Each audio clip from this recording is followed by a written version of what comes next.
Hello learners, my name is Nilima Roy and आज हम start करने जा रहे हैं चैप्टर नंबर 2 हिस्ट्री का। ये एक वन शॉट वीडियो है, तो आप अगर इस चैनल पे अभी न्यू आए हो तो चैनल को कर लो सब्सक्राइब, अपने लाइक के थ्रू एक लगा दो अटेंडेंस। इस वीडियो का टारगेट है एटलीस्ट 10,000 लाइक्स। हम वन शॉट वीडियो कवर करने वाले हैं, तो आप लोग प्लीज ध्यान से जरूर देखना, सब कुछ आपका इस वीडियो में कवर हो जाएगा।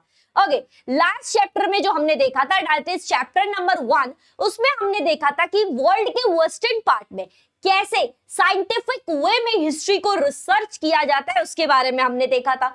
अलग अलग जो नोटेबल स्कॉलर्स थे उन्होंने किस तरीके से हिस्ट्री को इंट्रोड्यूस किया, किस उनका क्या ओपिनियन था, कौन सी बुक्स लिखी, वो सब हमने देख लिया। राइट, आज हम देखने वाले हैं हमारे इंडिया के बारे में कि इंडियन ऑथर्स ने इंडिया की हिस्ट्री के बारे में क्या बताया है, एंड ऑल्सो हमारी इंडियन हिस्ट्री में जब ब्रिटिश एरा था उस टाइम में ब्रिटिशर्स ने किस तरीके से हमारी चीजों को बताया है, हमारे ट्रेडिशंस हो गए, हमारे कल्चर्स हो गए, या फिर इंडिया की जो हिस्ट्री है उसको किस तरीके से बताया गया है, वो सब आप इस चैप्टर में देखने वाले हो। एंड इस वीडियो का टारगेट है 10,000 लाइक्स। चलो तो स्टार्ट करते हैं हमारे चैप्टर नंबर 2 जिसका नाम है हिस्टोरियोग्राफी इंडियन ट्रेडिशन। हिस्टोरियोग्राफी का मतलब क्या होता है?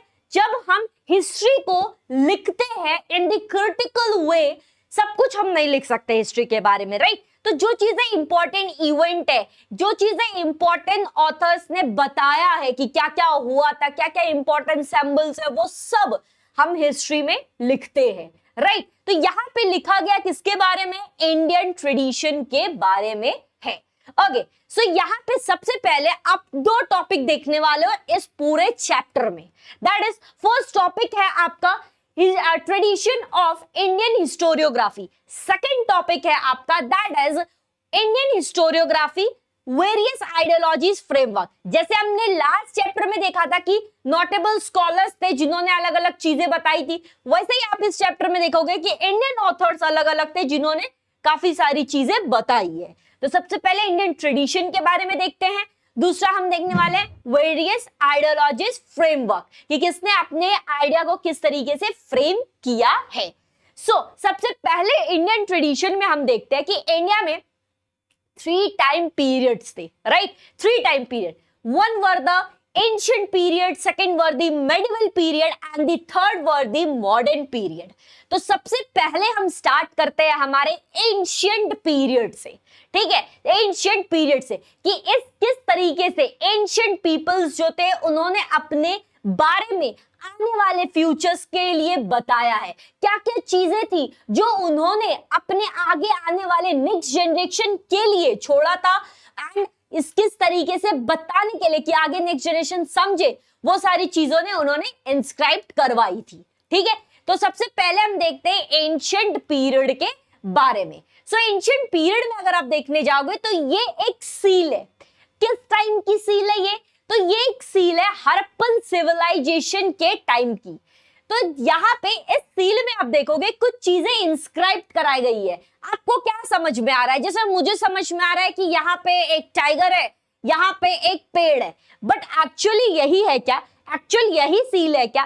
तो नहीं, ये सील को समझने के लिए भी चाहिए होते हैं देयर आर द हिस्टोरियंस जो इनको समझते हैं, देयर आर द आर्कियोलॉजिस्ट जो इनको समझते हैं, अलग अलग मैन्युस्क्रिप्टोलॉजी पढ़ते हैं, अलग अलग एपिग्राफी करते हैं, अलग अलग टाइप ऑफ इंस्क्रिप्शन को स्टडी करते हैं, उनका लैंग्वेज पढ़ने का अलग होता है, समझने का अलग होता है। तो वैसे ही ये सील हमारे लिए जो हमें दिख रहा है वो नहीं है, ये बताया जा रहा है ये एक सील था इंपॉर्टेंट साइन का। सील मतलब क्या होता है? कोई चीज का एक, जैसे स्टैंप देखोगे ना, तो वो एक स्टैंप का जो रहता है वो उसको हम लोग सील बोलते हैं, ठीक है? दैट इज कि ये एक अथॉरिटी है, ये एक कुछ प्रेजेंट कर रहा है, तो उसको हम लोग बोलते हैं सील, ठीक है? तो हड़प्पन सिविलाइजेशन के टाइम का ये सील है, इसमें इंस्क्राइब कराई गई है कुछ चीजें, और कहा गया कि इंडिया ना आर्ट्स के लिए बहुत पहले से ही फेमस था। इंडियन एंशिएंट टाइम से ही आर्ट्स के लिए इंडिया माना जाता था। तो इसलिए ये मास्टर्ड कहा गया है कि इंडिया आर्ट ऑफ राइटिंग में मास्टर्ड है, दैट इज इंस्क्रिप्शन में इंडिया मास्टर्ड है। And earlier in the 3rd मिलियम BCE यहाँ पे देखा गया कि बिफोर दैट हड़प्पन के टाइम में भी कुछ स्क्रिप्ट फाउंड हुई थी, बट वो ज्यादा समझ में नहीं आई। वो अलग अलग लोगों ने जब अलग अलग टाइम पे रिसर्च किया तब जाकर के पता चला। अच्छा, उसके बाद यहाँ पे आप बेसिकली मैं बता देती हूँ आपको कि इस चैप्टर में तुम देखने वालों किसने क्या कहा था, ठीक है। तो जैसे अशोका मौर्य के पीरियड के टाइम में when he was the king, उस टाइम में देखा गया कि इनके टाइम में कुछ रिटर्न डॉक्यूमेंट्स को फाउंड किया गया। इन्होंने क्या करवाया था कि अपने रूल रेगुलेशन इंपॉर्टेंट डॉक्यूमेंट, जो चीजें पब्लिक को जानना जरूरी है, पब्लिक के लिए ध्यान रखना जरूरी है, पब्लिक उसको फॉलो करे, तो इन्होंने क्या किया था, स्टोन पिलर्स पे, ठीक है, स्टोन एंड रॉक पिलर्स पे अगर तुम देख सकते हो तो यहाँ पे चीजों को इन्होंने इंस्क्राइब्ड करवाई थी इन दी 3rd सेंचुरी BCE, ठीक है। 3rd सेंचुरी BC में इन्होंने चीजों को इंस्क्राइब्ड करवाई थी। आप लोग को पता होगा कि जो हमारा नेशनल एम्बलम है, ठीक है, नेशनल एम्बलम है, इसको हम अशोका चक्र भी कहते हैं, राइट। अशोका चक्र गोल होता है, उसमें 24 होते हैं स्टैंड्स। सो यहाँ पे ये जो नेशनल एम्बलम है और ये जो अशोका चक्र तुम देख रहे हो और इस तरीके का जो एम्बलम है, ये एक्चुअली प्रेजेंट ही हुआ था at the time of the when Ashoka Maurya king थे। तो उन्होंने भी काफी चीजें इंस्क्राइब करवाई थी in the stone and the rock. Inscription का मतलब क्या होता है, जो लोग दीवारों पे, स्टोन्स पे, पिलर्स पे चीजों को डिजाइन करवाते हैं, कुछ रूल एंड रेगुलेशन इंस्क्राइब्ड करवाते, लिखवाते हैं, ठीक है, और कुछ अगर किसी को इंफॉर्मेशन देना है तो कुछ पिक्चर्स बनाते हैं, दैट्स द इंस्क्रिप्शन, ठीक है। चलो उसके बाद आते हैं नेक्स्ट, देखा गया कि 1st सेंचुरी के टाइम पे ऑल्सो, 1st सेंचुरी के टाइम पे ऑल्सो डिफरेंट मटेरियल आपको इंस्क्रिप्शन का दिखने में आया। जैसे कि आप देखोगे तो यहाँ पे तुम्हें कॉइन्स हो गए, कॉपर प्लेट्स हो गए, या फिर मेटल्स का इमेजेस हो गया, या फिर स्कल्पचर्स हो गया, या फिर कॉपर का प्लेट्स हो गए, ठीक है। ये सब देखोगे, ये सब में इंस्क्रिप्शन करवाया जाता था। आज की डेट में तुम्हारे घर में डिशेस होंगे, राइट, जो अलग अलग जो बाउल्स होता है, डिशेस होता है डिजाइनदार है, जो तुम जिस कांच के प्लेट में खाते हो, या फिर जो चाइना मिट्टी का जो बनाया रहता है उसका तुम उसके प्लेट्स में खाते हो। वैसे ही पहले के टाइम में जो प्लेट्स यूज हुआ करता था उसमें डिजाइन इंस्क्रिप्ट करवाया जाता था, कुछ इंपॉर्टेंट आर्ट्स थे जिसको इंस्क्रिप्ट करवाया जाता था। और उससे जब हमने रिसर्च किया, जब हिस्टोरियंस ने रिसर्च किया, तब देखा कि अच्छा ये सारी चीजें उस टाइम में मिलती थी, ये सारे डिजाइन्स उस टाइम में प्रोवाइड होते थे, उस टाइम में लोग बनाते थे, वो उनका ट्रेडिशन था, वो उनका ट्रेडिशन था, ठीक है। उसके अलावा also we get to know, हमें पता चला वेरियस किंग्स के बारे में, उनकी डायनेस्टी के बारे में, ठीक है, उनकी किस तरीके से जनरेशन थी उसके बारे में, ऑल्सो हमारा कितना टेरिटोरियल एक्सटेंड था उस टाइम में उसके बारे में, ऑल्सो उस टाइम में किस तरीके से किंग की किंगडम वर्क करती थी, एडमिनिस्ट्रेशन कैसा था, किंग का किंगडम कैसे वर्क करता था, क्लाइमेट कैसा था, पॉलिटिकल इवेंट्स कैसे थे उस टाइम में, फेमिनाइज कैसा था, ये सब रिस्पेक्टिव टाइम बताता है, ये सब को देख करके हमें रिस्पेक्टिव टाइम बताता है। बेस्ट एग्जांपल तुम्हें देती हूँ, अगर तुम लोग ऐसा घरों में सुनते होंगे कि अरे ये चीज जो है ना ये हमारे ग्रैंड पेरेंट्स के टाइम का है, तो वो टाइम का जो मटेरियल था, वो टाइम का जो भी ऑब्जेक्ट है, वो तुम देखोगे तो वो डिफरेंट हुआ करता था आज से। तो वो सारी चीजें आपकी ये सब कुछ बताती है कि अच्छा पहले के टाइम में ऐसी चीजें हुआ करती थी, ये पहले के टाइम में शो हुआ करता था, ये इंफॉर्मेशन हमें मिलता है, ठीक है। तो वैसे ही अशोका मौर्य के पीरियड के टाइम में एंड आगे आने वाले जो भी सेंचुरीज आए, किस तरीके से वहां का सोशल इन्वायरमेंट था, किस तरीके से पॉलिटिक्स रन होती थी, कैसे एडमिनिस्ट्रेशन हुआ, वो सब कहीं ना कहीं हमें इंफॉर्मेशन प्रोवाइड करता है। चलो ऑल्सो हमें एंशिएंट पीरियड के बारे में, एंशिएंट लिटरेचर काफी सारी चीजें हमें एंशिएंट पीरियड के बारे में बताता है। जैसे एंशिएंट इंडियन लिटरेचर काफी है, जैसे Ramayana, Mahabharata, Purana, Jain and text, Buddhist text, ये सब के बारे में इंडियन ऑथर्स ने लिखा। और जब उन्होंने लिखा है तो आज के डेट में हमें इन सब के थ्रू इंफॉर्मेशन काफी सारा मिलता है। जो तुम देखते हो जो श्लोक्स है, जो किसी ने एज ए कहा है कि अच्छा ये चीजें महाभारत में हुआ करती है, लिखी गई है, ये चीजें रामायण में लिखी गई है, वो कैसे पता चला? तो वो किसी ने लिखा। वो क्यों लिखा? क्योंकि उनको आगे आने वाले नेक्स्ट जनरेशन को सभी चीजें बतानी थी, क्लियर कट इंफॉर्मेशन देना था। ठीक है, तो ये हुआ आपके एंशिएंट पीरियड में। एंशिएंट पीरियड में एक और इंपॉर्टेंट रोल प्ले करते हैं जिनका नाम है बाणाभट्टा। ठीक है, जिनका नाम है Banabhatta. Actually he were the writer. ठीक है, ये एक राइटर है। इन्होंने क्या किया था, जब किंग हर्षा का जो किंगडम था उस टाइम में किंग हर्षा के बारे में इन्होंने किताब लिखा था जिसका नाम है हर्षा चरित्र। हर्षा चरित्र। इसमें क्या किया था, किंग और उनके डायनेस्टी के बारे में इन्होंने लिखा था बायोग्राफी। बायोग्राफी मतलब क्या होता है, जब मेरी कहानी मान लो कोई और लिख रहा है, ठीक है, तो वो मैं बोलूंगी कि बायोग्राफी है। जब मैं अपनी कहानी खुद लिखूंगी तो उसको हम लोग बोलते हैं ऑटोबायोग्राफी। ऑटोबायोग्राफी। आप लोग कहीं पे जाते होगे, सुनते होगे ऑटोग्राफ चाहिए, ऑटोग्राफ चाहिए। ऑटोग्राफ मतलब क्या? अगर तुम्हें किसी का ऑटोग्राफ चाहिए तो वो पर्सन तुम्हें साइन करके दे रहा है, वो पर्सनली कर रहा है, कोई और उसके बिहाफ पे नहीं कर रहा है। तो जब कोई काम खुद कोई करता है, कोई लिखने की काम, ठीक है, या फिर बुक्स हो गए, साइन हो गया, दैट इज ऑटोबायोग्राफी। ठीक है, कोई अपने बारे में लिख रहा है, ग्राफी कोई अपने बारे में लिखना है, ऑटो खुद। ठीक है, बायोग्राफी मतलब क्या, कोई तुम्हारे बारे में लिख रहा है। ठीक है, तो यहाँ पे जो बाणाभट्टा जी थे उन्होंने किंग हर्षा के बारे में इन्होंने लिखा था।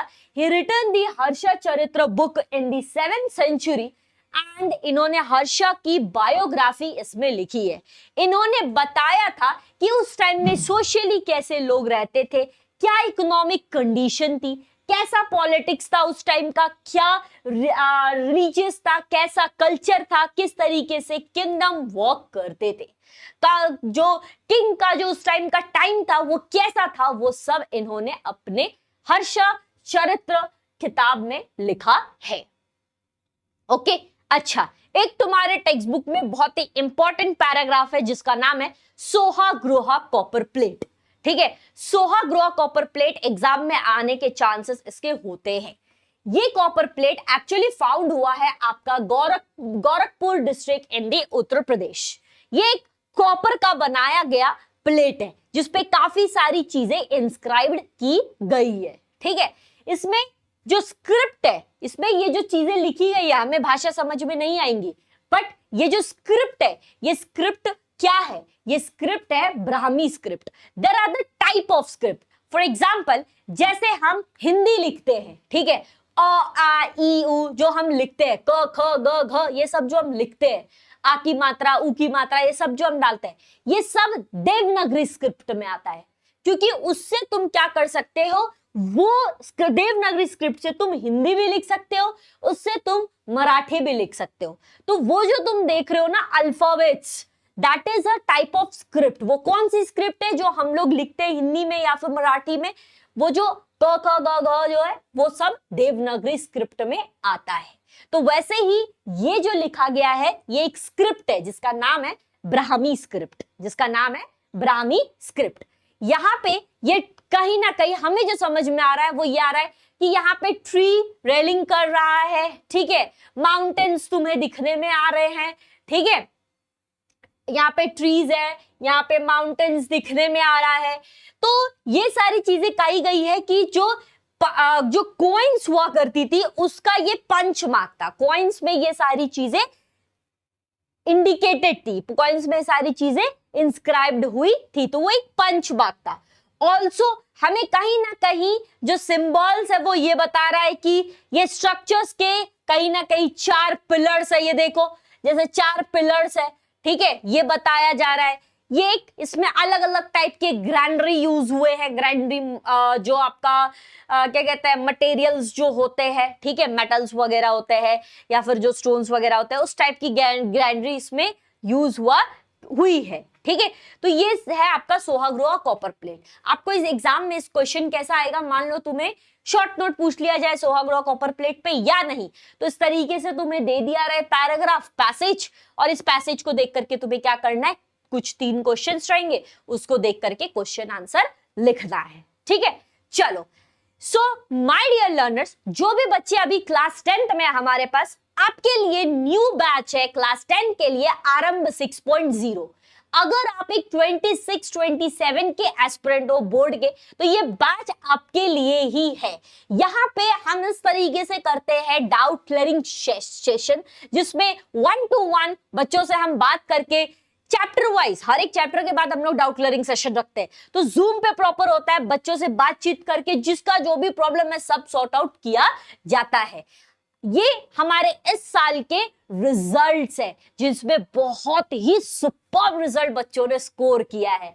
जैसे आप देख सकते हो कि मधुरा जिन्होंने 100% स्कोर किया है। Also there are the students जिन्होंने, और भी 4 स्टूडेंट्स है जिन्होंने हमारे बैच से 100% स्कोर किया। सौम्या 99.8%, सर्वेश 99.2%, किंजल 98.4%, अथर्व 98%, रेहांश 97.8% एंड ऑल्सो मनिंद्रा जिनका है 97.8%। ऑल्सो इन सबका इंटरव्यू भी लिया गया है, तुम लोग इजी लर्निंग के चैनल पे देख सकते हो, शुभम सर के चैनल पे देख सकते हो, also Parth sir, galaxy ma'am, सबके चैनल पे इनका इंटरव्यूज भी गया है, तो आप वो भी देख सकते हो किस तरीके से इन्होंने स्टडी किया था इन द बैच आरंभ 5.0। ये लास्ट ईयर के बच्चे जिन्होंने इस साल इनका बोर्ड का एग्जाम दिया था। चलो, तो तुम्हारे लिए भी बैचेस है, और देख सकते हो कि इस तरीके से टीचर्स बच्चों के घर पे जा करके उनके लिए जो गिफ्ट्स है, जो क्योंकि इतना सुपर्ब रिजल्ट स्कोर किया है तो गिफ्ट तो बनता है ना, तो वो गिफ्ट भी उनको दिया गया है।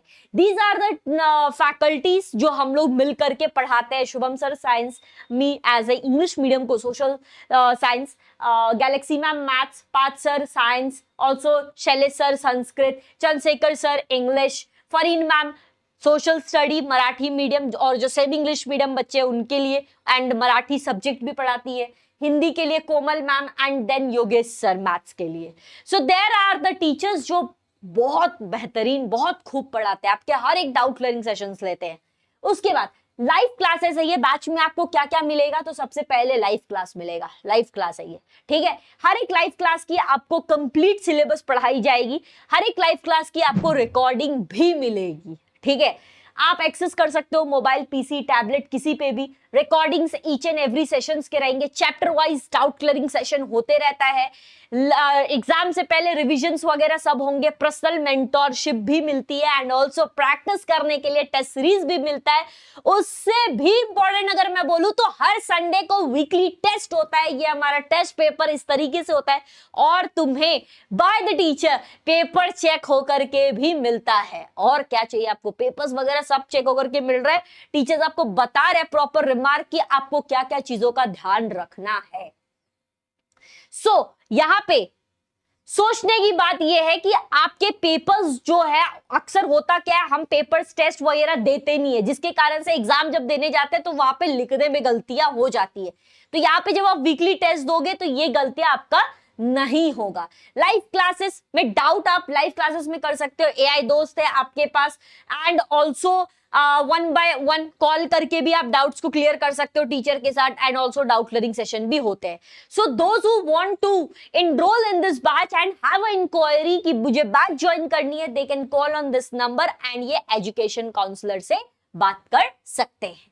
चलो जी, अब हम आते हैं हमारे नेक्स्ट टॉपिक पे, जिसका नाम है historiography in the medieval period. अभी तक हमने देखा था एंशिएंट पीरियड पहले का, अब देखते हैं बीच का एरा जिसका नाम है मेडिवल, मिडल, ठीक है। उस पीरियड के बारे में जरा सा हम देखते हैं। यहां पे आपको देखना यह है कि अलग अलग ऑथर्स आए हैं और अलग अलग ऑथर्स ने अलग अलग बातें बताए हैं, ठीक है। उन्होंने कौन सी बुक लिखी है ये बताया गया है, जो आपने चैप्टर 1 में नोटेबल स्कॉलर्स में देखा था, ठीक है। तो चलो, तो सबसे पहले हम देखते हैं हमारे ऑथर्स के बारे में।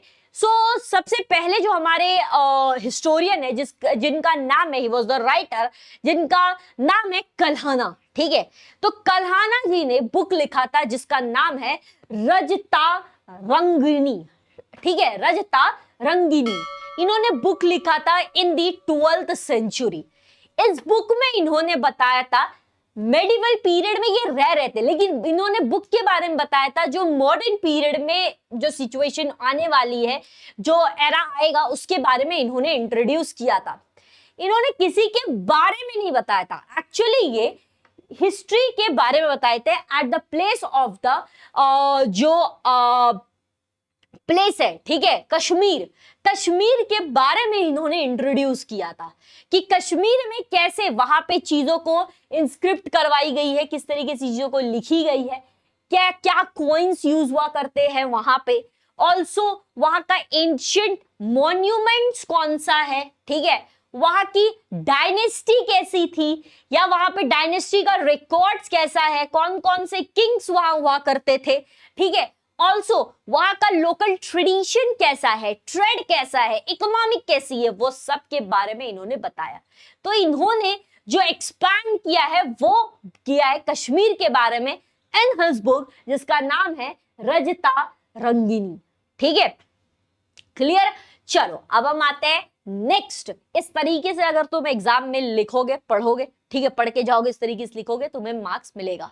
ओके, चलो अब हम आते हैं नेक्स्ट जिनका नाम है, इनका नाम किसी को पता है? चलो मैं बता देती हूँ, इनका नाम है ज़ैबुद्दीन बारानी, ठीक है, ज़ैबुद्दीन बारानी।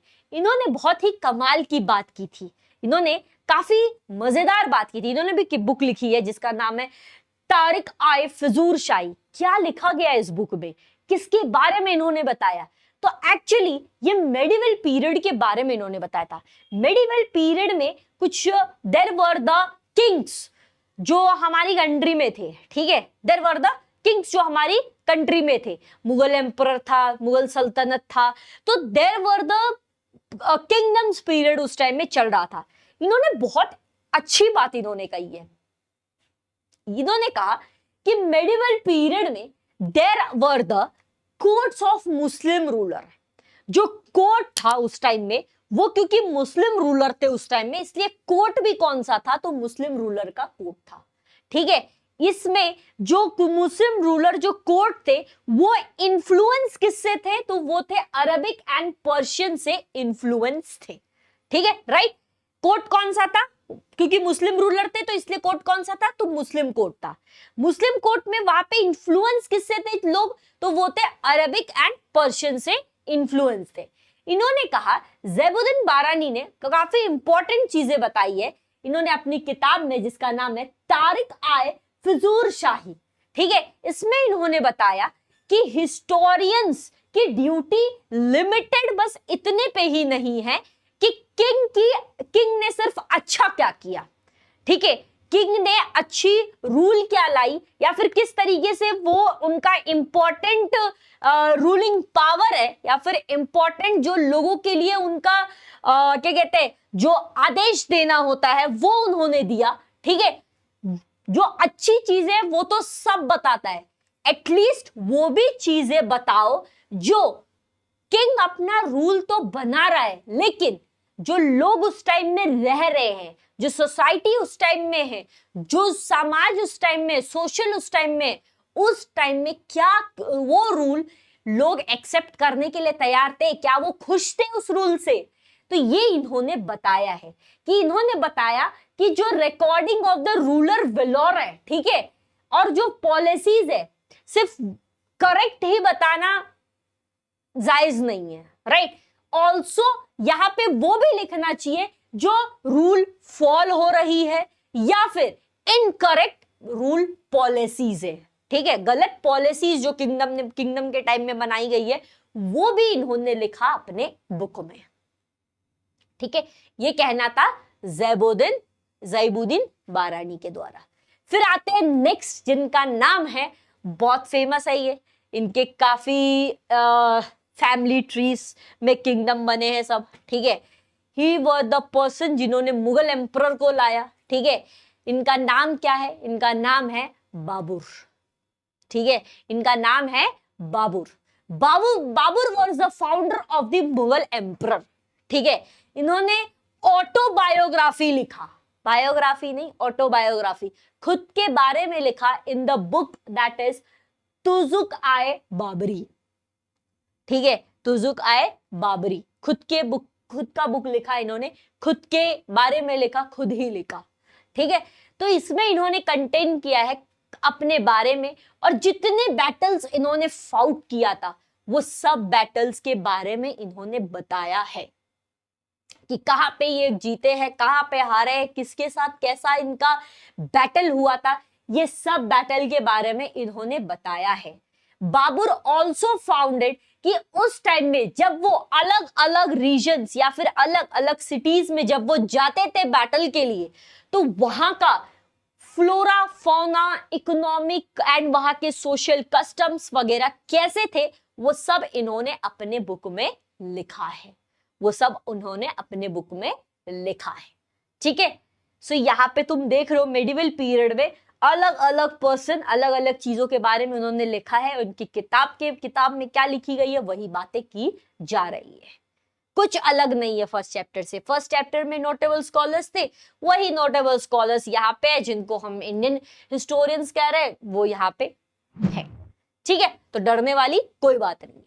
फिर आते हैं नेक्स्ट जिसका नाम है अबुल फैजल। ठीक है, अबुल फैजल जो है इन्होंने बुक लिखा था जिसका नाम है अकबरनामा। ठीक है, अकबरनामा, अकबरनामा जो है ये बुक में हिस्ट्री के काफी क्रिटिकल व्यू पॉइंट्स को लिखा गया है। इन्होंने कहा था कि हिज मेथड ऑफ, इनका जो मेथड था कलेक्ट करने का ऑथेंटिक हिस्टोरिकल डॉक्यूमेंट, वो बस ये नहीं था कि ये अच्छा ये डॉक्यूमेंट तो सत्य है, इसी को देख करके इसी के आधार पे लिखो अपनी बातें। इनका सिर्फ ये मानना नहीं था, इनका मानना ये भी था कि ये बुक को बहुत अच्छी तरीके से जो डॉक्यूमेंट था उसको स्क्रूटनी करते थे, देखते थे कि क्या ये सच में फैक्ट है, क्या ये सच में ऑथेंटिक डॉक्यूमेंट है। फिर ये जा करके रियलिस्टिक बेस पे जो चीजें हुई थी, and on that basis he wrote the book that is Akbarnama. ठीक है, दैट इज अकबरनामा। चलो उसके बाद आते हैं, अभी तो हमने देखा कि हिस्टोरियंस आए उन्होंने अपने बुक के बारे में बताया। Also there were the important historical document जिसे मराठी में कहा जाता है भखर। ठीक है, इसे क्या कहा जाता है, भखर। तो there are the types of the bakhar, तुम देखोगे इसमें क्या क्या होता है। तो इसमें होता है आपके हीरोज के बारे में, इसमें होता है आपके स्टोरीज, इगोलॉजीज मतलब जिसके तुम ग्रेट पर्सन के बारे में बता रहा है, यूगोलॉजिस्ट मतलब जिसके तुम ग्रेट पर्सन के बारे में बता रहे हो, जिनसे तुम इंस्पायर्ड हो। ठीक है, तो वो ग्रेट हीरोज के बारे में तुम बता रहे हो जिससे तुम इंस्पायर्ड हो। ऑल्सो उनकी स्टोरीज तुम बता रहे हो, उस टाइम में उनका क्या इवेंट्स हुआ था वो बता रहे हो, बैटल्स क्या फाउट हुए थे वो बता रहे हो, किस टाइम में कैसे वो ग्रेट मैन रहते थे, क्या उनका इंस्पिरेशन था, क्या उनका मोटिवेशन था, वो सब के बारे में तुम बता रहे हो in the bakhar. And bakhar is nothing, it's just an historical document, जो मेडिवल पीरियड में इसे मराठी में भकर कहा जाता था, भाकर। तो there are the type of bakhars, जैसे मराठी भाकर्स का एक वेरियस टाइप है, जैसे शबाशत भाकर। शबाशत भाकर लिखा गया था बाय दी कृष्णाजी अनंत शबाशत। ठीक है, इन्होंने बताया था, देखो कितनी कमाल की स्टोरी है, यहाँ पे एक पर्सन इन्वॉल्व नहीं है, यहाँ पे मराठी एक डॉक्यूमेंट है जिसका नाम है मराठी भाकर। उस डॉक्यूमेंट का नाम क्या है, तो वो है शबाशत भाकर। शबाशत भाकर को लिखा किसने, तो लिखा गया बाय दी कृष्णाजी अनंत शबाशत। इसको इनको स्टोरी बताई किसने, तो वो बताई गई थी बाय दी छत्रपति राजाराम महाराज जी के द्वारा। किसके बारे में बताया था छत्रपति राजाराम महाराज जी ने, तो वो बताया था स्टोरी किसकी, तो दैट इज छत्रपति शिवाजी महाराज जी के बारे में बताया था। ठीक है, हमारे छत्रपति शिवाजी महाराज जी के बारे में स्टोरी बताया था, किसने बताया था, तो छत्रपति राजाराम महाराज जी ने बताया था। किसको बताया था, तो कृष्णाजी आनंद सभासद को बताया था। एंड कृष्णाजी सभासद आनंद सभासद जो है उनको बताने के बाद उन्होंने एक डॉक्यूमेंट लिखा, एक हिस्ट्री का प्रॉपर जो कह सकते हैं राइटिंग किया है उन्होंने, in the document that is Sabhasad bakhar, ठीक है, इन द शबाशत भकर। तो इसको बिल्कुल ध्यान रखना कि किसके बारे में बताया गया है, किसने बताया है और किसने लिखा है और कौन से किताब में लिखा है, ठीक है, ये एक डॉक्यूमेंट है। क्लियर? चलो आगे बढ़ते हैं। तो यहाँ पे और भी सारे तुम अभी भकर्स के बारे में देखने वाले। तो जैसे एक हमारा टाइप ऑफ भकर्स है, आता है भाव साहिबांची भकर। तो यहाँ पे पान बैटल जो फाउट हुआ था पानीपत का, उसके बारे में बताया गया है। ऑल्सो अनदर भकर जिसका नाम है पानीपतची भकर, नाम से ही क्लियर है, पानीपत में जो बैटल हुआ था वो भकर के बारे में लिखा गया है, दैट इज वो भकर है, वो एक इंपॉर्टेंट डॉक्यूमेंट के बारे में लिखा गया है। फिर आता है नेक्स्ट जिसका नाम है होलकरांची कृपाकत। होलकरांच जो एक कैटेगरी हुआ करते हैं मराठा में, महाराष्ट्र में, जैसे मराठा हो गए, होलकरास हो गए, तो there are the different groups of community, right. तो वो जो अलग अलग ग्रुप ऑफ कम्युनिटी है उसमें ही, जैसे होलकरांस एक ग्रुप ऑफ कम्युनिटी है, मराठा एक ग्रुप ऑफ कम्युनिटी है, तो वो किस तरीके से कंट्रीब्यूट किए थे उनके बारे में डॉक्यूमेंट में लिखा गया है, ठीक है। चलो अब आते हैं नेक्स्ट जिसका नाम है historiography in the modern period. अब मॉडर्न पीरियड में सिर्फ और सिर्फ इंडियन ऑथर्स नहीं, यहां पे तुम्हें ब्रिटिश एरा क्योंकि आ गया था, तो मेडिवल और मॉडर्न के मेडिवल और मॉडर्न जब आने वाला था उसी टाइम में ब्रिटिश एंट्री मारे थे, तो यहाँ पे ब्रिटिशर्स भी कुछ है जिन्होंने कुछ बताया है इंडिया के बारे में, ठीक है। तो यहाँ पे अब तुम देखोगे कि ब्रिटिशर्स जो है उन्होंने क्या बताया है।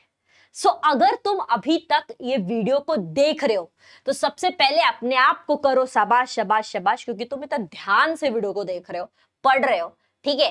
एंड ऑल्सो चैट में एक बार बता दो कि एंशिएंट पीरियड देख लिया, मेडिवल पीरियड देख लिया, अब हम स्टार्ट करने मॉडर्न पीरियड, क्योंकि मैं चैट में देखती हूँ किसने कितना देखा, ठीक है, तो पता चल जाएगा।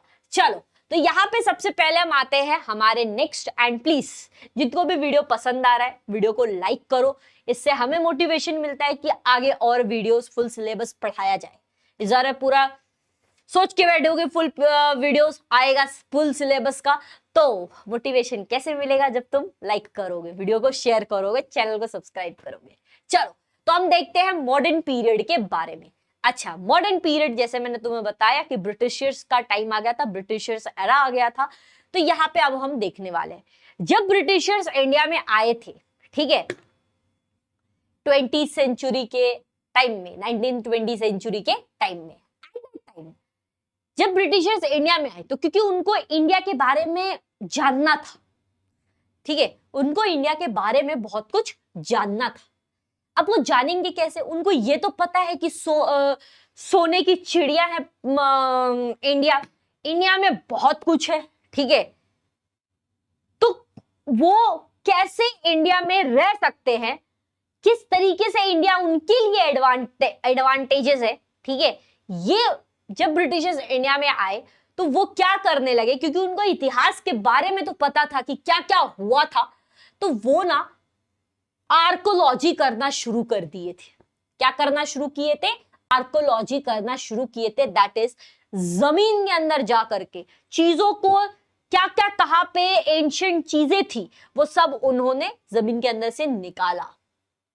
ऑल्सो इंडियन मॉन्यूमेंट्स कौन सा था, जो इंपॉर्टेंट जगह कौन से थे, वो सब पे जा करके वो क्या करने लगे, क्योंकि उनके पास तो साइंटिफिक रिसर्च का मेथड है, तो वो साइंटिफिक रिसर्च करने लगे। तो देयर वर द पर्सन जो सबसे पहले आर्कियोलॉजी को इंडिया में स्टार्ट किया था, दैट इज अलेक्जेंडर कलिंगम। अलेक्जेंडर कलिंगम, ठीक है।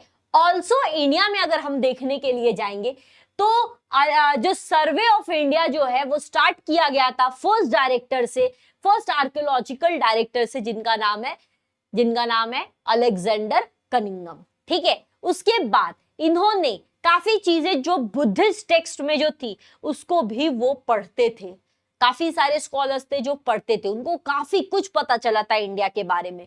तो हड़प्पन सिविलाइजेशन का डिस्कवर किया इन्होंने इन द, जब टेन्योर था इनका, टेन्योर किसका था? सर जॉन मार्शल का। तो उस टाइम में हड़प्पन सिविलाइजेशन के बारे में भी फाउंड किया in the 3rd millennium, and then उनको पता चलने लगा धीरे धीरे हिस्ट्री के बारे में। तो अगर कोई इंडिया में आकर के इंडिया की रिसर्च अगर कोई कर रहा है, ठीक है, किया अगर किसी ने, तो ब्रिटिश जब आया तभी ये चीजें हुआ, ठीक है, तभी ये चीजें स्टार्ट हुआ। सो यहाँ पे ना अलग अलग वॉल्यूम्स में किताब को लिखी गई है। अलग अलग वॉल्यूम्स मतलब क्या होता है? वॉल्यूम मतलब क्या होता है? वॉल्यूम मतलब होता है, मान लो कि मुझे एक मेरा टॉपिक है इंटरनेट। अब उस इंटरनेट पे कितनी चीजें लिखी जा सकती है, तो उसके पे जब मैंने अलग अलग बुक्स लिखे हैं, ठीक है, पार्ट ऑफ बुक्स, तो that is volumes, that is volumes. तो यहाँ पे 3 वॉल्यूम्स में बुक लिखा गया था, that is history of British India. किसने लिखा था? तो जेम्स मिल ने लिखा था इन दी 1817, ठीक है। इन्होंने सबसे फर्स्ट इंडियन हिस्ट्री लिखा था, जिसमें इन्होंने इंडिया के बारे में तो बताया था, आगे तुम देखोगे कि क्या हुआ था। इंडिया के बारे में इन्होंने बताया था कि आर्कियोलॉजी में क्या फाउंड हुआ, इंडिया की कल्चर कैसी है, इंडिया का ट्रेडिशन कैसा है, ये सब इन्होंने बताया। And he were the James मिल कौन थे? तो एक ब्रिटिश हिस्टोरियन थे। इन्होंने इंडिया के कल्चर्स के बारे में तो बताया, बट इन्होंने क्या किया? प्रीजुडिस किया था। काफी चीजें इन्होंने अपने तरीके से बता दिया, जो चीजें फैक्ट भी नहीं है। पहले से ही तुम प्री जज कर ले रहे हो और तुमने अपने किताब में लिख दिया जो फैक्ट भी नहीं था। ये किया गया था इनके द्वारा, ठीक है। ऑल्सो और एक बुक लिखी गई थी, द हिस्ट्री ऑफ इंडिया। किसने लिखा था? तो माउंट स्टुअर्ट एल्फस्टन ने लिखा था। He were the governor of the Bombay. उस टाइम में मुंबई का नाम बॉम्बे था, तो बॉम्बे आज के डेट में मुंबई है, और ये पब्लिश हुआ था 1841 में। तो बुक्स तो काफी लिखे गए इंडिया के ऊपर, लेकिन बहुत क्रिटिसाइज किया गया था, ठीक है। चलो फिर आते हैं नेक्स्ट जो पर्सन थे उनके बारे में। तो सबसे पहले मराठी एम्परर के बारे में भी लिखा गया था, मराठा एम्परर के बारे में इंडिया की इंडियन हिस्ट्री में। ग्रैंड डफ्स ये एक ऐसे शख्स है, ये एक ऐसे पर्सन है जो एक ब्रिटिश ऑफिसर्स हुआ करते थे। इन्होंने मराठा हिस्ट्री तो बताया, ठीक है, in the book that is a history of the Marathas, लेकिन इसमें इन्होंने इंडिया के कल्चर और मराठा कल्चर, ठीक है, इंडिया की कल्चर, मराठा की कल्चर, इंडिया की हिस्ट्री, मराठा हिस्ट्री, तो इन्होंने काफी चीजें क्रिटिसाइज करके बताई है। बहुत सारी चीजें इन्होंने क्या की थी? गलत गलत भी बताई थी, ठीक है। ऑल्सो फिर बुक भी लिखा गया राजस्थान हिस्ट्री पे। किसने लिखा? तो दैट इज ये कॉर्नल टोड्स ने लिखा था बुक राजस्थान हिस्ट्री के ऊपर, ठीक है। जैसे मराठा के ऊपर लिखा गया बाय दी ग्रैंड डफ्स। अब तुम देखोगे आगे ग्रैंड डफ्स को क्रिटिसाइज भी किया गया है, ये देख लो। द 2 वॉल्यूम्स बुक लिखा गया था by the William Wilson Hunter के द्वारा, इंडियन हिस्ट्री, जिसमें इंडिया के बारे में बताया था। कुछ चीजें इम्पार्शियल थी, वो भी बताई गई थी। लेकिन जहां पे हम बात कर रहे हैं ग्रैंड डफ्स, जिन्होंने काफी चीजें क्रिटिसाइज की थी मराठा हिस्ट्री के बारे में, उनको एक्सपोज किया गया किसके द्वारा? इंडियन हिस्टोरियन के द्वारा, जिनका नाम है नीलकंठ जनार्दन कृताने एंड विश्वनाथ काशीनाथ राजवाड़े। इनके द्वारा एक्सपोज किया गया था। इन्होंने कहा था कि जैन डव्स जो चीजें लिखे हैं, उन्होंने इंडियन हिस्ट्री को, मराठा हिस्ट्री को उन्होंने क्रिटिसाइज किया है, ठीक है। उससे उन्होंने क्रिटिसाइज किया है, उन्होंने काफी चीजें गलत बताई है, जो चीजें फैक्ट नहीं है। हमारा ऐसा ट्रेडिशन है भी नहीं, ओके। चलो तो फिर आते, यहां पे देखो कुछ क्वेश्चन है तुम्हारे लिए। यहां पे तुम्हें रुक करके क्वेश्चन का आंसर चैट में देना है, ठीक है। सबसे पहले Tajul Maasir is a book written by dash. ये आपका जो है क्वेश्चन का आंसर, ये टेक्स्ट बुक में अगर जहां पे मैंने तुजुक-आई बाबरी का किताब बताया था ज़ैबुद्दीन बारानी, उसी के साइड में तुम देखोगे टेक्स्ट बुक में ऑरेंज कलर का वहां पे है, तो वो एक बार पढ़ लेना, ठीक है। फिर नेक्स्ट, भाव साहिबांची bakhar describe the battle of dash, ABCD, Panipat, Buxar, Plassey, श्रृंगपट्टनम।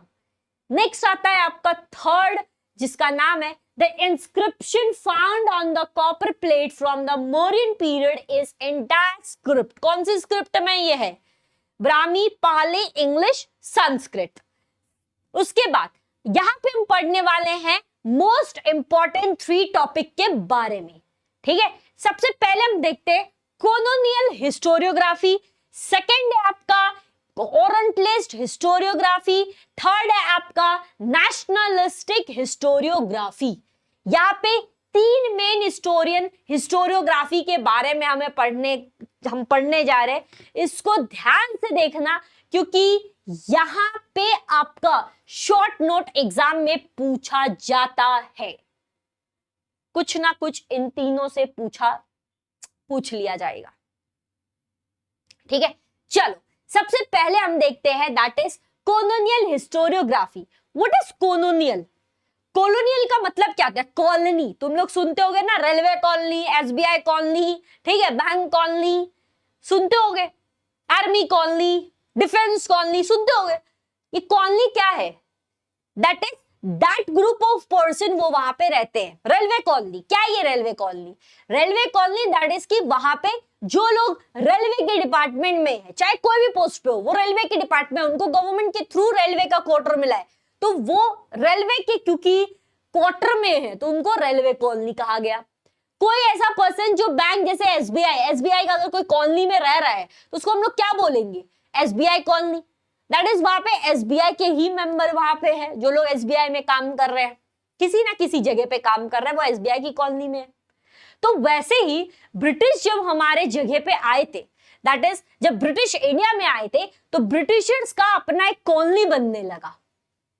ठीक है, क्रिश्चियन कॉलोनी जिसका हम बोलते हैं मिशनरी कॉलोनी। तो वैसे ही हिस्ट्री में जब ब्रिटिशर्स आए थे तो ब्रिटिशर्स को जो कहा गया था that is colonial, Britishers colonial. ठीक है, ब्रिटिश की कॉलोनी।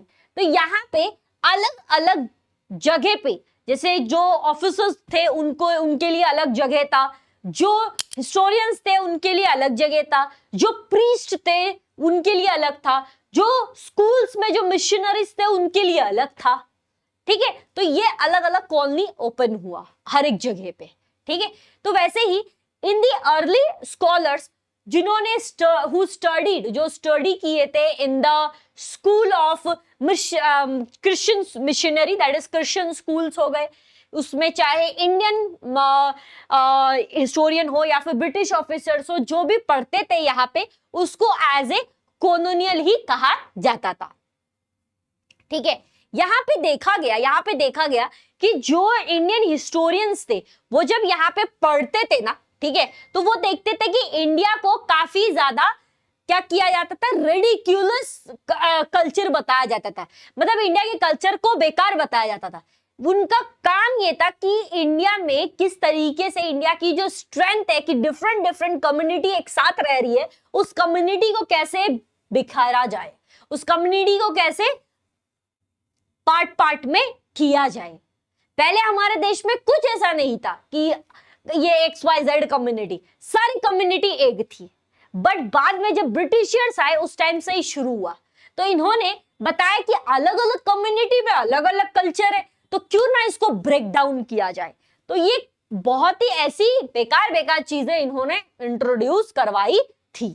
ठीक है, सो ऑल्सो बुक भी लिखी गई थी 5 वॉल्यूम में जिसका नाम है कैम्ब्रिज हिस्ट्री ऑफ इंडिया, जिसमें ब्रिटिश जो ऑफिसर्स थे और ब्रिटिश जो हिस्टोरियंस थे उनका जो कॉलोनी था उस टाइम में, वो लोग ही ये बुक को लिखते थे। ठीक है, इंडिया की हिस्ट्री के बारे में भी लिखते थे लेकिन क्रिटिसाइज करके लिखते थे, रिडिक्यूलस लिखते थे। ठीक है, फिर आता है आपका ओरिएंटलिस्ट हिस्ट्री। ओरिएंटलिस्ट हम किसको बोलते हैं? तो ओरिएंटलिस्ट इज अ वर्ड जो यूरोपियन स्कॉलर्स थे, ठीक है, जो यूरोप साइड के स्कॉलर्स थे, अलग अलग जगह पे जाकर के रिसर्च करते थे, पढ़ते थे, लिखते थे, उनको कहा जाता था ओरिएंटलिस्ट। उसको क्या कहा जाता है? ओरिएंटलिस्ट। तो मेनी यूरोपियन स्कॉलर्स जो थे वो बहुत ही क्रूशियस थे, बहुत उनका ऐसा इच्छा था इंडियन सिविलाइजेशन के बारे में पढ़ने का। तो वो अपने यूरोप से इन द ईस्ट कंट्री आए एंड देन वो लोग यहाँ पे पढ़ना शुरू किए। तो जो लोग ऐसा यूरोप साइड से आकर स्कॉलर्स जो होते हैं उनको ओरिएंटलिस्ट कहा जाता है। ठीक है, तो यहाँ पे इनको एज ए ये लोग एडमायर करते हैं, इनको अच्छे आदमी, अच्छा रिस्पेक्टफुल आदमी कहा जाता है क्योंकि ये स्कॉलर्स हुआ करते थे। ओके, लिखते थे। तो इन्होंने क्या किया, काफी सारे इसको स्कॉलर्स थे, दैट इज ओरिएंटलिस्ट थे, जिन्होंने काफी सिमिलैरिटीज देखा in between the Sanskrit and the Europe language में, एंड इसको एज ए इन्होंने मोर फोकस किया किस पे, वैदिक जो हमारा ट्रेडिशन है वैदिक लैंग्वेज पे फोकस किया, एंड संस्कृत पे भी फोकस किया। इन्होंने देखा कि जो यूरोपियन लैंग्वेज है वो कहीं ना कहीं इंडो यूरोपियन लैंग्वेज है। वो क्या है, इंडो यूरोपियन लैंग्वेज है, उसमें ये सब चीजें संस्कृत वैदिक चीजें मिलती हैं। ठीक है, तो इन्होंने क्या किया था, एज ए एक सोसाइटी ओपन की थी इंडिया में, इन दी कोलकाता। किसने ओपन की थी, सर विलियम जॉन्स फाउंडेड। ठीक है, Asiatic Society in the Kolkata, कब, 1784 में। ठीक है, इन्होंने काफी सारी चीजें जो इंडियन लिटरेचर हुआ करता है, ठीक है, एंड इंडिया की जो ट्रेडिशंस हुआ करती थी, वो सब के ऊपर बुक्स को एज ए स्कॉलर्स के थ्रू वो कहते थे कि सारे स्कॉलर्स जो ब्रिटिश स्कॉलर्स है वो आओ इस एशियाटिक सोसाइटी में लिख करके इधर रखो। ठीक है, तो ये उन्होंने स्टार्ट किया था। ऑल्सो ओरिएंटलिस्ट स्कॉलर जिनका नाम है Friedrich mark Muller, he were the also special man, ये भी स्पेशल मिशन पे थे, ये भी काफी रिनोट पर्सन है। ओके, तो देखा गया कि संस्कृत जो शब्द है ये एक मोस्ट एशियंट लैंग्वेज है। ठीक है, और ये language as a Indo European language भी इसे कहा जाता है। ठीक है, ऑल्सो संस्कृत लिटरेचर इंटरेस्टिंग है। संस्कृत जो है फर्स्ट टाइम में जर्मन लैंग्वेज में इसे ट्रांसलेट किया गया था संस्कृत को, जिसका नाम है हितोपादश, जिसका नाम है हितोपादश। ऑल्सो 50 वॉल्यूम्स में इसको लिखा गया था, the sacred book of the east. ठीक है, sacred book of the east को लिखा गया था। ऑल्सो इतने तक ही नहीं, संस्कृत तक ही नहीं, ऋग्वेद, यजुर्वेद, तो यहाँ पे ऋग्वेद को भी उन्होंने 6 वॉल्यूम में पब्लिश किया in their language, in the German languages. ठीक है, जर्मन लैंग्वेज को में भी ऋग्वेदा को ट्रांसलेट किया। ओके, उसके बाद आते हैं हम नेक्स्ट, अब हम पढ़ते हैं इसमें, अभी तक ब्रिटिशर्स हमने देखा, अब देखो नेशनलिस्टिक हिस्टोरियोग्राफी, दैट इज हमारे जो नेशन के जो हिस्टोरियोग्राफर थे उनके बारे में। तो there were the most important historiographer, nationalist historiographer of Maharashtra, जिनका नाम है विष्णु शास्त्री चिपलुंकर। ठीक है, इन्होंने ब्रिटिश ऑफिसर्स को काफी ज्यादा प्रिजुडिस किया कि ब्रिटिश ऑफिसर्स ने काफी सारी चीजें अपने किताब में गलत लिखी है इंडियन ट्रेडिशन के बारे में, इंडियन कल्चर के बारे में। ठीक है, तो यहाँ पे अगर तुम देखोगे तो इनके अलावा, ठीक है, विष्णु शास्त्री चिपलुंकर के अलावा भी बहुत सारे ऐसे इंडियन स्कॉलर्स थे, हिस्टोरियन थे, जिन्होंने अलग अलग किताब लिखा एंड क्रिटिसाइज किया ब्रिटिश को, जैसे कि महादेव गोविंद रानादे, ठीक है, रामकृष्ण गोपाल भंडारकर, विनायक दामोदर सावरकर, राजेंद्र लाल मिश्रा, रमेश चंद्र मजुमदार, ठीक है, फिर काशी प्रसाद जायसवाल, राधा कुमुद मुखर्जी, भगवान लालजी इंद्रजी, ठीक है, वासुदेव विष्णु मुरारशी एंड अनंत शबाशिफ अलतकर। ठीक है, ये सब एक रिनॉर्ड मतलब मोस्ट फेमस स्कॉलर माने जाते हैं इंडियन नेशनलिस्टिक के, इंडियन नेशनल हिस्टोरियन, ये most important national Indian historian माने जाते हैं। ठीक है, तो इन्होंने भी काफी सारी चीजें इंडिया के बारे में बताई, और जिस ब्रिटिश ऑफिसर्स ने प्रिजुडिस पहले ही किया था उनको इन्होंने एक्सपोज किया। तो यहां पे देखोगे देयर वर द बुक, ठीक है, there were the different types of books, जैसे Rajwade is well known for writing the Marathi, ठीक है, तो इन्होंने various history, language, linguistic that is study of language, etymology, grammar, इस पे लिखा। फिर also he wrote different volumes of book, 22 volumes के बुक लिखे गए थे। क्या कौन सी किताब थी जो 22 वॉल्यूम में लिखी गई थी? दैट इज मराठा यांच्या इतिहासाची साधने। ऑल्सो इन्होंने इसमें काफी पास्ट सोसाइटीज के बारे में भी बताया, इंक्लूसिव। ठीक है, इन्होंने इंक्लूड नहीं किया कि पॉलिटिकल इमेजेस क्या था, कॉन्स्पिरेसीज क्या थी, वो सब इंक्लूड नहीं किया। इन्होंने एक्चुअली बताया कि कैसे अभी का टाइम है, किस तरीके से इंडिया में जो लीडर्स थे उन्होंने इंडिया के लिए क्या किया, इंडिया की ट्रेडिशन क्या है, इंडिया का कल्चर क्या है, ये सब इन्होंने बताया। ठीक है, फिर आते हैं नेक्स्ट द पर्सन जिनका नाम है विनायक दामोदर सावरकर। इन्होंने बुक लिखा था जिसका नाम है the Indian war of independence. उस टाइम में इंडिपेंडेंस मिला भी नहीं था, 1857 में। उस टाइम में इन्होंने बताया था ब्रिटिश के बारे में कि ब्रिटिश किस तरीके से, इन्होंने ये अपने किताब में बताए थे, ब्रिटिश किस तरीके से ट्रिगर करते हैं इंडियन पीपल को। ठीक है, इंडियन पीपल को, और कैसे ये इंडिपेंडेंस मूवमेंट नहीं होने देते हैं। इंडियन पीपल को कितनी आवश्यकता है इंडिपेंडेंस की, ब्रिटिश से आजाद होने की, तो ये इन्होंने अपने किताब में बताई है। सो माय डियर लर्नर्स, जिनको भी ये बात ज्वाइन करना है आरंभ 6.0, जिसमें हमारे इस ईयर्स के बच्चों ने काफी सुपर्ब रिजल्ट स्कोर किया है। आप देख सकते हो यहाँ पे result. There were the also student 71 student जो अपने रिस्पेक्टिव स्कूल में फर्स्ट रैंक स्कोर किए हैं। एंड मधुरा ने 100% स्कोर किया, एंड सौम्या, शर्वेश, किंजल, ये सब ने 99, 98 इस तरीके से रिजल्ट किया है, स्कोर किया है। आपको अगर बैच ज्वाइन करना है या फिर एडमिशन से रिलेटेड कोई भी इंक्वायरी है तो इस गिवन नंबर पे आप कॉल करें और इंक्वायरी करें। ठीक है, चलो अब हम आते हैं नेक्स्ट टॉपिक पे, जिसका नाम है historiography in the post independence era.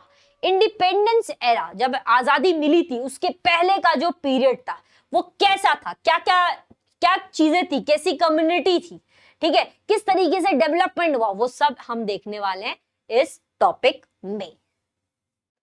Post independence era, जब इंडिया को इंडिपेंडेंस मिलने वाला था, that is at the time जब इंडिया ब्रिटिश से रिलीफ चाहता था। ठीक है, तो उस टाइम के एरा के बारे में हम लोग बात कर रहे हैं, जहां पे अभी तक इंडिपेंडेंस मिली नहीं है, but we are in the stage जहां पे हमें इंडिपेंडेंस मिल जाए। ठीक है, तो वो बीच का एरा के बारे में हम देखने वाले हैं।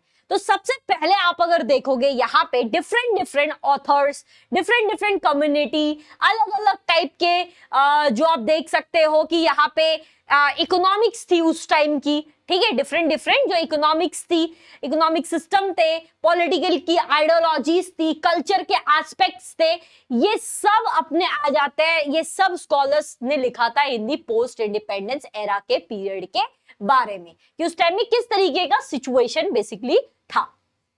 तो यहां पे अगर आप देखने के लिए जाओगे तो हिस्टोरियोग्राफर, देयर वर द 3 आइडियोलॉजिस्ट। ठीक है, 3 ऐसे स्कूल्स थे। स्कूल से यहाँ पे स्कूल का मतलब वो नहीं कि तुम ऐसा स्कूल बैग लोगे और जाओगे, वो स्कूल नहीं।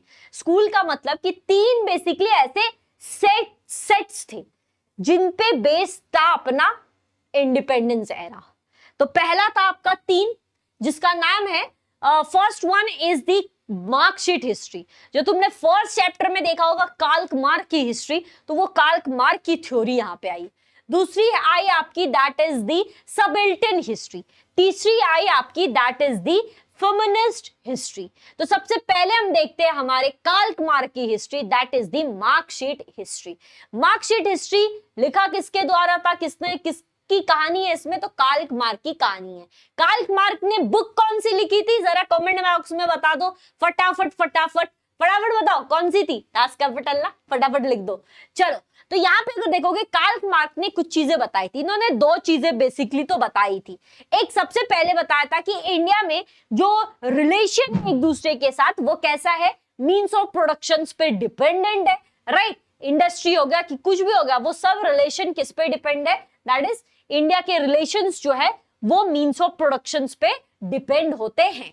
ऑल्सो मार्कशीट हिस्ट्री में कहा गया था कि जो ट्रांजिशन है, ठीक है, वो कैसा है, with in the caste system है। यहाँ पे कास्ट सिस्टम ज्यादा देखा गया था उस टाइम में कि कास्ट पे बेस्ड चीज ज्यादा हो रहा था। ठीक है, उनका रिलेशन जो था कास्ट बेस के बेसिस पे ज्यादा था। ओके, उसके बाद इन्होंने कहा कि एवरी सोशल इवेंट्स जो हैं वो एक बेसिक थीम है मार्कशीट हिस्ट्री के, और इनसे इंस्पायर्ड आगे स्कॉलर्स ने, इनसे काफी इंस्पायर्ड स्कॉलर्स ने आगे चीजें बताई थी।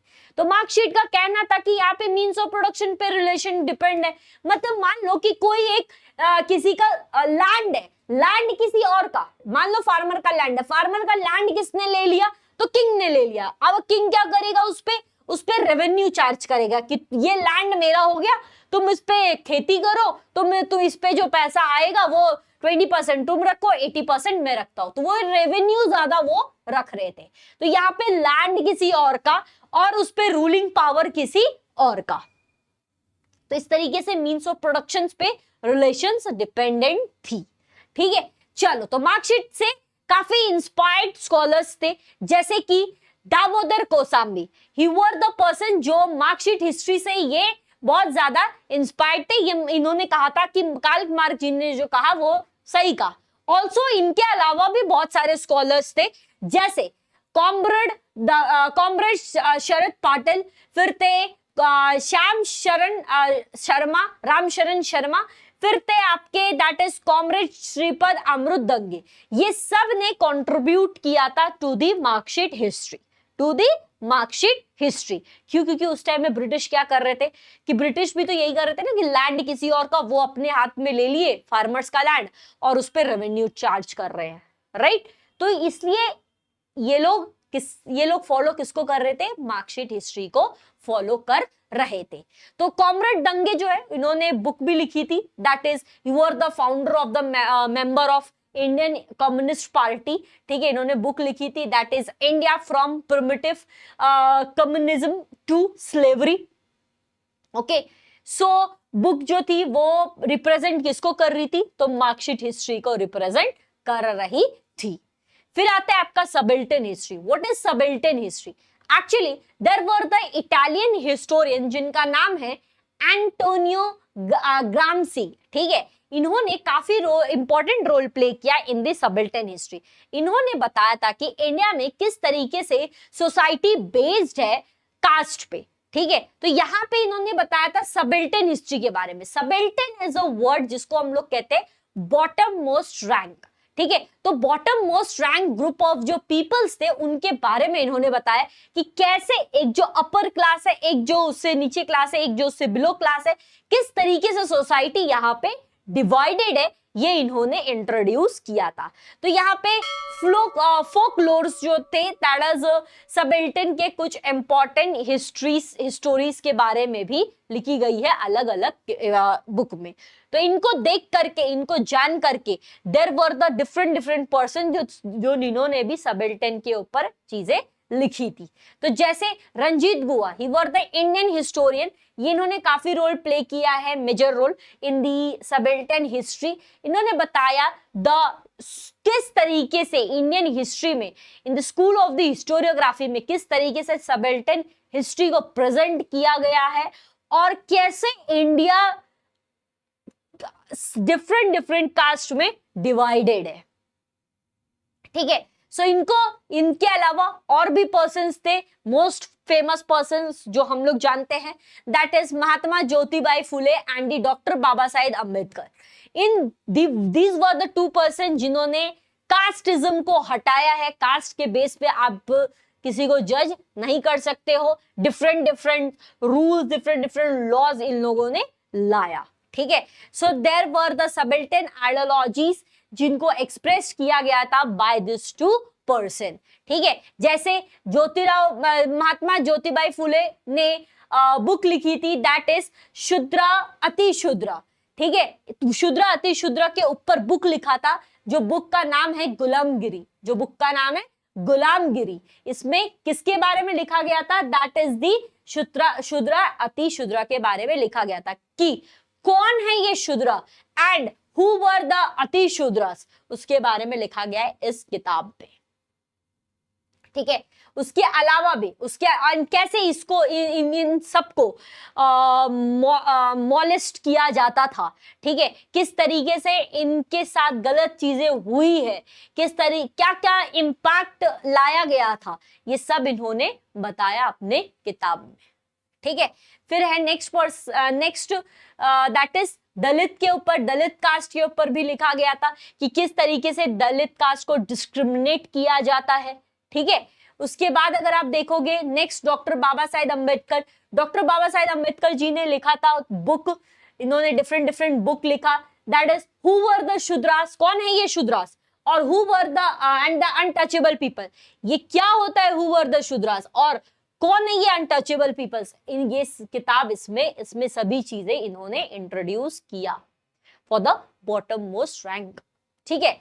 फिर आता है नेक्स्ट जिसका नाम है फेमिनिस्ट हिस्ट्री, फीमेल के ऊपर हिस्ट्री, ठीक है। तो फीमेल के ऊपर अलग अलग हिस्ट्री लिखी गई थी।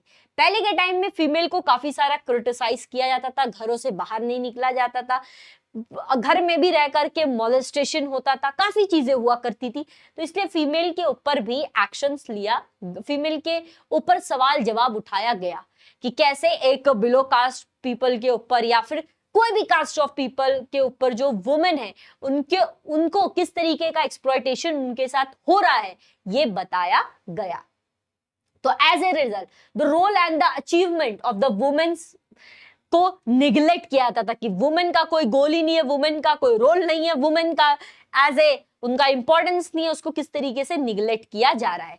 तो फेमिनिस्ट हिस्ट्री के ऊपर different different books and women का पोजीशन कहां पे होना चाहिए उसको रीथिंक किया गया and then different different books भी लिखा गया by the different different authors, ठीक है। सो जैसे देयर वर द फोरमोस्ट, मतलब एक इंपॉर्टेंट ऑथर है जिनका नाम है ताराबाई शिंदे। 19th सेंचुरी में इन्होंने किताब लिखी थी जिसका नाम है स्त्री पुरुष तुलना, ठीक है, स्त्री पुरुष तुलना, ओके। तो फर्स्ट फेमिनिस्ट बुक लिखा गया था इन दी 1882 में, स्त्री पुरुष तुलना, ठीक है। उसके बाद आते हैं नेक्स्ट जो और भी किताबें लिखी गई है, जैसे पंडिता रामाबाई ने किताब लिखा था that is high cast Hindu women, ठीक है। एंड इसमें ऑल्सो पोस्ट इंडिपेंडेंस एरा के टाइम में डिफरेंट डिफरेंट बुक्स और different different questions, different different issues के ऊपर बातें की गई है कि कैसे वुमेन को एम्प्लॉयमेंट मिलना चाहिए, वुमेन को कैसे ट्रीट होना चाहिए सोसाइटी में, वुमेन का क्या राइट है इन दी पॉलिटिक्स में, क्या इक्वालिटी है उनकी, ठीक है। तो ये सब पे बात, सवाल जवाब, इश्यूज को, प्रॉब्लम को सॉल्व करने के लिए किताबें लिखी गई, लॉस का हेल्प लिया गया एंड एवरीथिंग, अलग अलग ऑथर्स ने अलग अलग बातें की। Also there were the book जिसका नाम है क्रॉसिंग थ्रेशोल्ड। क्रॉसिंग थ्रेशोल्ड का मतलब क्या होता है, बाउंड्री को क्रॉस करना, कि अब तो बस हो गया, अब तो इससे ज्यादा, मतलब ये तो बस हो गया, इससे तो बाउंड्री क्रॉस हो रहा है अब, तो इसलिए इसका नाम रखा गया है क्रॉसिंग थ्रेशोल्ड, कि यहां से ये अब बस, ये बहुत हो गया, यहां से अब बाउंड्री क्रॉस हो रहा है, लिमिट पार हो रहा है, कहते हैं ना। तो ये इन्होंने बुक लिखा गया था ऑन द मीराबाई कौसाम्बी ने, ठीक है। फिर there were the Riyasatkar, actually Riyasatkar is a word came from the riyasat, ठीक है। कहां से आया रियासत, रियासत मतलब कि इस टाइम ये एरा एक ऐसा है कि यहाँ पे सिर्फ और सिर्फ मेल डोमिनेंट है, तो अब ऐसा टाइम आएगा जहां पे फीमेल डोमिनेंट होगी, तो इसलिए इसका नाम रखा गया रियासतकार, दैट इज सत्कार, ठीक है, रियासत, कि अब ये टाइम आएगा, तो इसलिए इसका नाम है रियासतकार। तो अलग अलग यहाँ से टाइम, अलग अलग रियासत, अलग अलग रियासतकार स्टार्ट हुआ। So, यहाँ पे कुछ क्वेश्चंस है, क्वेश्चंस को देखो।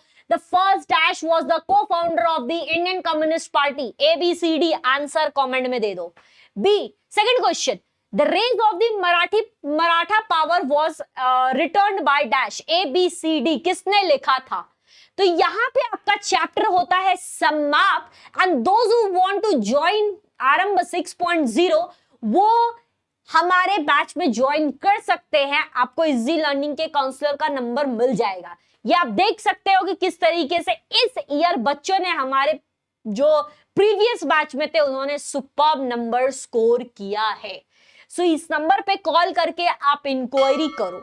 अभी अगर आप बैच में जैसे रहते हो तो बैच में अक्सर जो भी बच्चों को जो भी डाउट्स आता है, कुछ अगर ना समझ में आए तो डायरेक्टली बात करके आप डाउट पूछ सकते हो in the live class also and after the live class also.